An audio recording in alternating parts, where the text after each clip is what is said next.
Good afternoon and welcome to Global Views, the show where we look at big life questions from different perspectives. Today, we're discussing a dream that many people share: moving to another country. We often see beautiful pictures online of adventures abroad, but is living abroad always a good experience?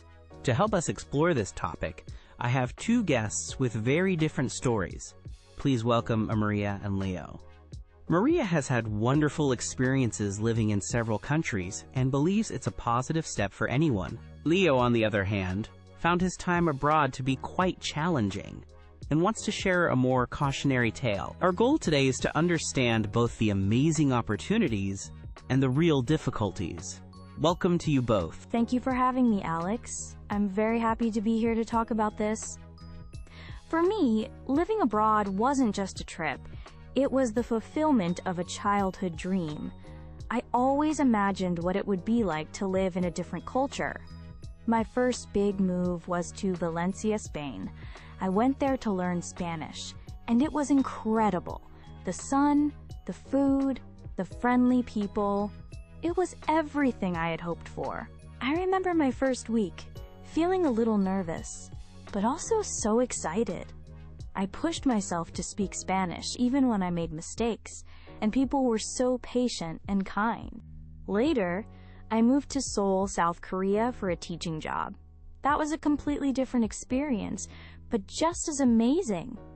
I made friends from all over the world, from Australia, from Canada, from South Africa. We would explore the city together, try new foods, and share stories about our home countries.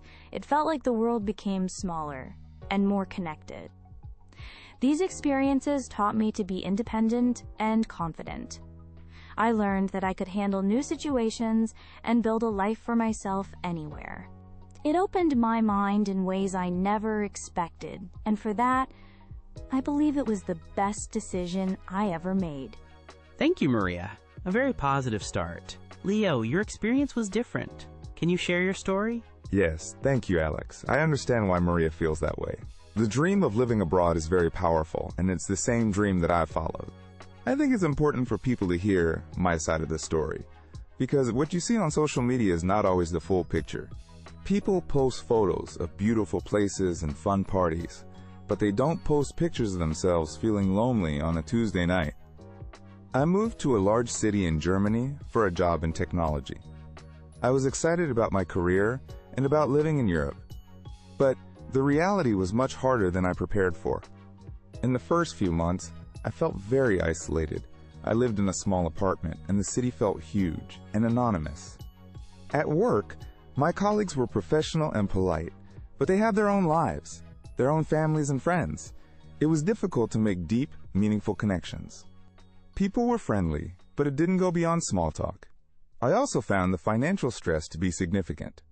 Everything was in a new currency, and the cost of living was higher than I expected. I was constantly worried about my budget. So while I had some good moments and saw some interesting things, the overall experience was not the amazing adventure I had been promised. It was often a struggle, and it taught me that being realistic is just as important as being brave. Thank you both for those honest opening statements. You've given us two very clear but different starting points. Leo, you mentioned feeling isolated and the difference between reality and expectations. This brings up the idea of culture shock and loneliness. Could you tell us more about what that felt like day to day? And Maria, after hearing Leo, I'd like to know if you experienced these feelings too and how you dealt with them. Of course. Culture shock wasn't one big thing. It was 100 small things every day. For example, in my country, shops are open late, and you can always find a supermarket open on a Sunday. In Germany, everything closed so early, and on Sundays, the city was quiet. It made planning my week much more complicated. The way people communicated was also different. I found conversations to be very direct, which sometimes felt rude to me, even though it wasn't intended to be. It took a long time to understand these small social rules. The food was another challenge. I missed the food from home a lot. While I tried new things, I often just wanted a familiar meal, but it was hard to find the right ingredients. As for loneliness, it was the weekends that were the hardest. During the week, I had my job, which kept me busy. But on Friday afternoon, a feeling of emptiness would arrive. I would see my colleagues making plans with their friends, and I had nowhere to go and no one to see. I tried going to bars or cafes, but it's not easy to start a conversation with a stranger. It made me feel even more alone. Then there were the practical problems, like registering my address with the city government or setting up a bank account. All of this had to be done in German, and the paperwork was confusing. It was incredibly stressful and exhausting. That sounds very difficult, Leo. Thank you for sharing that. Maria, did you face similar hurdles? How does Leo's experience compare to yours? Yes, absolutely. I want to be clear that my experience wasn't perfect every single day. I think Leo's points are completely valid. Everyone who moves abroad will face some of these challenges. I definitely had days where I felt lonely and missed my family. I remember trying to buy a train ticket in Seoul from a machine that was only in Korean, and I felt so frustrated and helpless that I almost cried. But for me, the key difference was my mindset. I tried to see these challenges not as problems, but as part of the adventure. Culture shock, for me, was a sign that I was learning something new. When I didn't understand something, I saw it as a chance to be curious and ask questions. To fight loneliness, I knew I had to be proactive. I couldn't wait for friends to find me. I had to find them. In Valencia, I joined a hiking club. I met people who loved nature, and we had something in common immediately. In Seoul, I joined a language exchange group. I helped people with their English, and they helped me with my Korean. This was how I built my social circle. I think a positive attitude is essential. If you see every difficulty as a barrier, then it will be. But if you see it as a puzzle to solve, it becomes a way to grow. These challenges are what make you a stronger, more independent person in the end. That's a very interesting point, Maria. So it seems that challenges are real and unavoidable, but our perspective on them can change the entire experience. Let's shift our focus to the rewards, the long-term benefits of this journey. Maria, you've touched on this already, but what were the biggest positive impacts on your career and your personal life? And Leo, after all the difficulties, were there any rewards for you? Did you feel the experience was worth it in the end? The rewards were huge, and they have lasted long after I returned home. In terms of my career, my time abroad was invaluable. I was an English teacher, and living in a non-English speaking country gave me so much more empathy for my students. I understood their struggles because I was a language learner too. When I applied for jobs back home, employers were always impressed by my international experience. It showed that I was adaptable, independent, and not afraid of a challenge. It definitely helped me secure a better position in a very competitive field.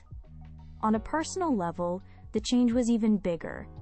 I used to be a shy person, but now I'm not afraid to start a conversation with anyone. I'm more flexible and open-minded. When things go wrong, I don't panic. I just figure out a solution. I also have a global network of friends. I can travel to almost any continent and have a friend to visit. That is a priceless gift. So for me, the rewards, the personal growth, the career advantages, the friendships were much, much bigger than the temporary difficulties. I would not trade those experiences for anything. It clearly had a profound and lasting impact on you. Thank you, Maria. Leo, how about you? Looking back, can you see any benefits, and did they outweigh the struggles you described? I will admit that the experience did change me in some ways. I'm certainly more independent than I was before I left. I learned how to manage my own finances, cook for myself, and solve practical problems without calling my parents for help. My English skills also improved a lot from using it in a professional environment every day. So yes, there were some benefits. However, for me, the personal cost of getting those benefits was simply too high. The constant stress and loneliness had a negative effect on my mental health. I was often unhappy, and that started to affect my physical health as well. I wasn't sleeping well, and I felt tired all the time. I also want to challenge the idea that you must move abroad to grow as a person, or to have a good career. People can learn new skills, become more independent, and build successful careers right in their home country. You can join clubs, take classes, or travel for shorter periods without completely leaving your support system behind. In the end, for me, the rewards did not outweigh the difficulties. I learned some things about myself, but I also learned that I'm happiest when I'm close to my family and my lifelong friends. Coming home was the right decision for me, and I do not regret it. Thank you, Leo, for that important perspective.